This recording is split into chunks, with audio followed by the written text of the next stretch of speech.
இந்த கொழுப்பு கட்டி எதனால் வருது அப்படின்றாக்க, அதாவது வந்து இது ஒரு மெட்டபாலிக் டிஸார்டர் மாதிரி தான். இந்த கொழுப்பை வந்து கரைக்கக்கூடிய உணவு முறைகளை வந்து டயட் வந்து இதில் வந்து ரொம்ப ரொம்ப முக்கியம். ஏன்னா அந்த டயட்டை அந்த கரெக்டாக ப்ராப்பராக எடுத்துக்கிட்டாங்கனாக்கா நமக்கு அந்த ஃபேட் டெபாசிஷன் ஆனது வந்து கண்ட்ரோல் பண்ணுது. இந்த சுக்கு மிளகு திப்பிலி இருக்குது இல்லைங்களா, இதை ரெகுலராகவே தேன்லனாலும் சரி வெந்நீர்லனாலும் சரி இதை வந்து ரெகுலராக எடுத்துக்கிறவங்களுக்கு நமக்கு இந்த ஃபேட் மெட்டபாலிசம், அதை இந்த கொழுப்பு வந்து தன்னைத்தானே வந்து கரையுது. ஒரு கஞ்சி வந்து நான் சொல்கிறேன், ரெகுலராக எடுத்துக்கிட்டாங்கனாவே மார்னிங் பிரேக்ஃபாஸ்ட்டாக எடுத்துக்கிட்டாங்கனாக்கா இந்த கொழுப்பு உடம்புல இருக்கிற இந்த கெட்ட கொழுப்பு எல்லாமே சீக்கிரமாக கரையும். நமக்கு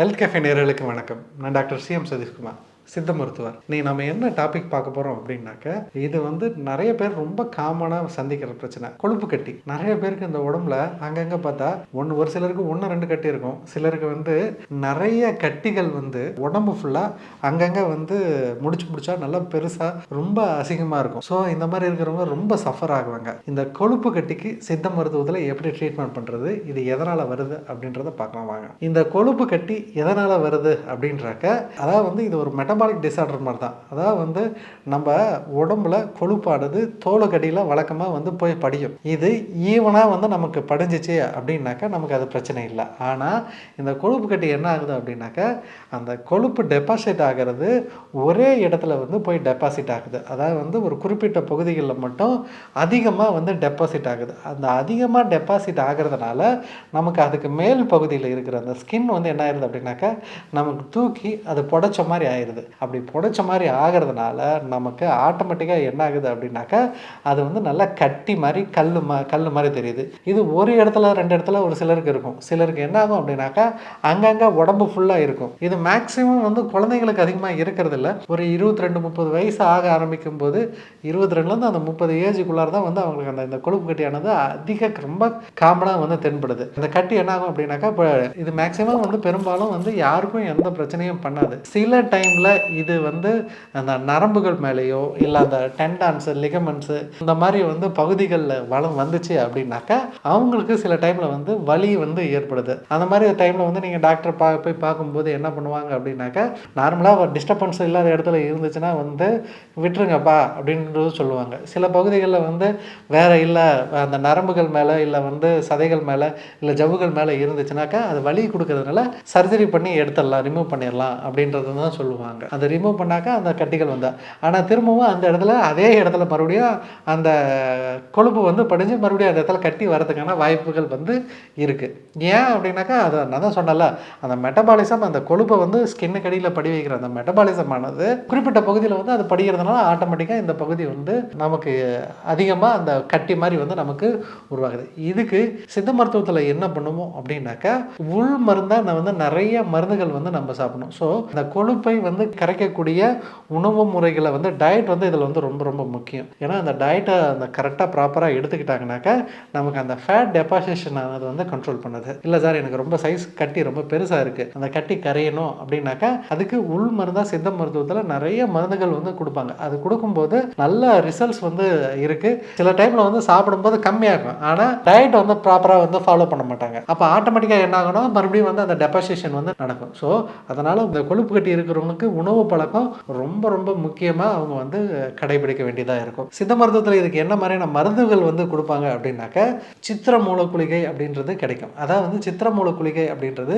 கொடிவேலி அப்படின்றது சொல்லுவாங்க. அந்த பிளான்ட் அதோட வேறு பெயர் தான் வந்து சித்திர மூலம். அதில் வந்து கொடிவேலி மாத்திரை அப்படின்றதே வந்து கிடைக்கும். நாட்டு மருந்து கிடைக்கல, மருந்து வந்து கிடைக்குது. ஆனால் முடிஞ்ச வரையும் இதை மருத்துவரோட ஆலோசனையோட எடுக்கிறது நல்லது. இதை கொடுத்தாங்க அப்படின்னாக்கா ரொம்ப நல்லா இருக்கும். சரி சார், இதை வீட்டிலே சாப்பிட்றதுக்கு ஏதாவது வந்து டிப்ஸ் மாதிரி இருக்கா? இருக்கு. நமக்கு சுக்கு மிளகு திப்பிலி இது இருக்கு இல்லைங்களா, இந்த திரிகடுகு அப்படின்றத சொல்லுவாங்க. இந்த சுக்கு மிளகு திப்பிலி இருக்கு இல்லைங்களா, இதை ரெகுலராகவே தேன்லனாலும் சரி வெந்நீர்லனாலும் சரி இதை வந்து ரெகுலராக எடுத்துக்கிறவங்களுக்கு நமக்கு இந்த ஃபேட் மெட்டபாலிசம், அந்த கொழுப்பு வந்து தன்னைத்தானே வந்து கரையுது. ஸோ இதனால் அந்த அந்த கொழுப்பு வந்து படிகிறோட சதவீதம் வந்து நமக்கு நல்லாவே வந்து கம்மியாகுது. சிலர் வந்து எக்ஸ்டர்னலாக வந்து ரொம்ப கல் மாதிரி ரொம்ப டைட்டாக இருக்கும். இந்த நாள்பட்ட கட்டிகளுக்கெல்லாம் வந்து என்ன பண்ணுவாங்க அப்படின்னாக்கா, கொடிவேலி தைலம்னா தானாகவே வந்து கிடைக்கும். இந்த கொடிவேலி தைலத்தை எக்ஸ்டர்னலாக அப்ளை பண்ணும். இந்த எக்ஸ்டர்னலாக அப்ளை கொஞ்சம் மசாஜ் நல்லா கொஞ்சம் நல்லா தேய்ச்சாங்க அப்படின்னாவே இந்த கொழுப்பு தானே கொஞ்சம் நல்லா சூடு பறக்க தேய்ச்சாங்க அப்படின்னாவே அது கொஞ்சம் நல்லா லூஸ் கொடுக்க ஆரம்பிச்சிடும். அந்த நல்லா டைட்டாக இறுகி போயிருக்கிறது அந்த சூடு பறக்க கொஞ்சம் நல்லா தேய்ச்சிட்டு அதை நல்லா ரிலாக்ஸ் பண்ணி விட்டாங்கனாவே அது நல்லா லூஸ் ஆகி நமக்கு அதை அப்படியே ரத்தத்தில் கொஞ்சம் கொஞ்சமாக கலந்து அது உடம்பு ஃபுல்லாக வேறு இடத்துக்கு வந்து போயிட்டு வந்து கரைய ஆரம்பிச்சிடும். இவங்க என்ன மாதிரியான உணவுகள் வந்து ரொம்ப எடுக்கணும் அப்படின்னாக்கா பூண்டு ஆக்சுவலாக வந்து கார்லிக்கு வந்து ஜீரணத்தை இது பண்ணும், ப்ளஸ் வந்து கொழுப்பை வந்து நல்லா கரைக்கும். அதுக்கடுத்து வந்து பெருங்காயம். இவங்க மேக்ஸிமம் வந்து இந்த பெருங்காயம் சார்ந்த உணவுகளை வந்து எடுத்துக்கும் போது இந்த கொழுப்பு வந்து நல்லா கரைக்கும். அதே மாதிரி இஞ்சியும் வந்து உணவுல வந்து கொஞ்சம் நிறைய சேர்த்துக்கணும். எண்ணெய் பலகாரங்களை வந்து இவங்க மேக்ஸிமம் வந்து தவிர்த்துடணும். இவங்க எண்ணெய் பலகாரம் சாப்பிட்டாங்கனாக்கா ரொம்ப சீக்கிரமா அந்த கொழுப்பு கட்டி பெருசாகிட்டே வரும். ஸோ அதனால எண்ணெயில் பொரிச்ச உணவுகளையோ இல்லை எண்ணெய் பலகாரங்களையோ வந்து அவங்க வந்து சாப்பிடக்கூடாது. அதுக்கடுத்தது வந்து நான் வெஜிடேரியன் கூட இவங்க பொரிச்ச உணவுகள் வந்து அதிகமாக எடுத்தாங்கன்னாவே கெட்ட கொழுப்பு வந்து இவங்களுக்கு அதிகமாக உடம்புல சேரும். ஸோ அதனால நான் வெஜிடேரியனில் கூட பொரிச்சதை வந்து எடுத்துக்கூடாது. குழம்பு உள்ளது வேணால் சாப்பிடலாம். அதுவும் மீன் மாதிரி, அதாவது வந்து ரெட் மீட்டுன்னு சொல்லுவாங்க. முடிஞ்ச வரையும் ரெட் மீட்டை தவிர்த்துட்டு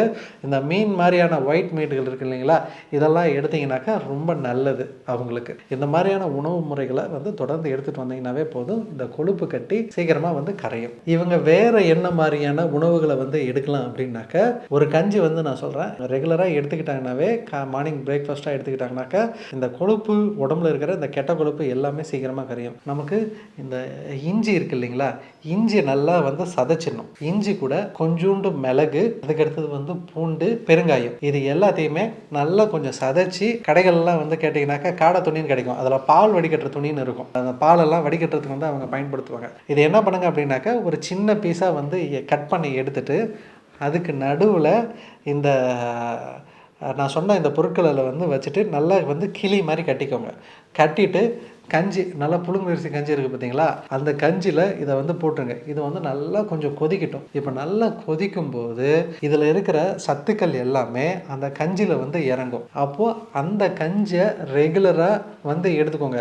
எடுத்துக்கும் போது இந்த உடம்புல இருக்கிற கொழுப்புகள் வந்து நல்லா வேகமாக வந்து ரெகுலராக கரையும். நமக்கு நார்மலாகவே இந்த கஞ்சி வந்து சூப்பராக வந்து ஜீரணத்துக்கு வந்து உடம்பும் கொழுப்புகள் வந்து அதில் வந்து பெருமளவு இல்லை, உடம்புல வந்து நமக்கு நல்லா. ஸோ இந்த மாதிரி உடம்பு கொழுப்பு குறைக்கணும் இல்லை உடல் எடை குறைக்கணுன்றவங்க கூட இந்த கஞ்சியை வந்து ரெகுலராக எடுத்துக்கலாம். இது ரெகுலராக காலையில் வந்து அவங்க சாப்பிட்டாங்க அப்படின்னாவே சீக்கிரமாக அந்த கெட்ட கொழுப்புகள் வந்து கொஞ்சம் கம்மியாகும். சிலர் வந்து என்ன பண்ணலாம் அப்படின்னாக்கா இந்த ஆப்பிள் சீட் வினிகர் இருக்கு இல்லைங்களா, இதை என்ன பண்ணணும் அப்படின்னாக்கா ஒரு 5 ml எடுத்து ஒரு 30 to 50 ml தண்ணியில் வந்து மிக்ஸ் பண்ணிட்டு ரெகுலராக வந்து கொஞ்சம் குடிக்கலாம். இதை குடிக்கும்போது என்ன பண்ணணும் அப்படின்னாக்கா அல்சர் இருக்கிறவங்க இல்லை ரொம்ப கேஸ்ட்ரிக் கம்ப்ளைண்ட் இருக்கிறவங்க ஆப்பிள் சீட் வினிகரை வந்து குடிக்கிறது வந்து நம்ம தவிர்த்துடணும். ஏன் அப்படின்னாக்கா இது ஆசிட் மாதிரி இருக்கிறதுனால வந்து நமக்கு அந்த புண்கள் வந்து நமக்கு அதிகமாகும். ஸோ அதனால வந்து அல்சர் இருக்கிறவங்க கேஸ்ட்ரிக் கம்ப்ளைண்ட்ஸ் இருக்கிறவங்க இதை தவிர்த்தலாம். மற்றவங்க இந்த கஞ்சி மட்டும் சாப்பிட்டாங்கன்னாவே போதும். இதை மட்டும் ரெகுலராக பயன்படுத்திட்டு வந்தாங்கன்னாவே தேவையில்லாத இந்த கொழுப்புகள் வந்து நம்ம உடம்புல வந்து ஈஸியாக வந்து கிளியர் ஆகும். இதே மாதிரி இன்னொரு சித்த மருத்துவ குறிப்புகளோட உங்களை மீண்டும் சந்திக்கிறேன். நன்றி, வணக்கம். இந்த வீடியோ உங்களுக்கு பிடிச்சிருந்தா லைக் பண்ணுங்க, ஷேர் பண்ணுங்க, கமெண்ட் பண்ணுங்க. மறக்காம ஹெல்த் கஃபே தமிழ் சேனலை சப்ஸ்கிரைப் பண்ணிட்டு பெல் பட்டனை கிளிக் பண்ணிடுங்க.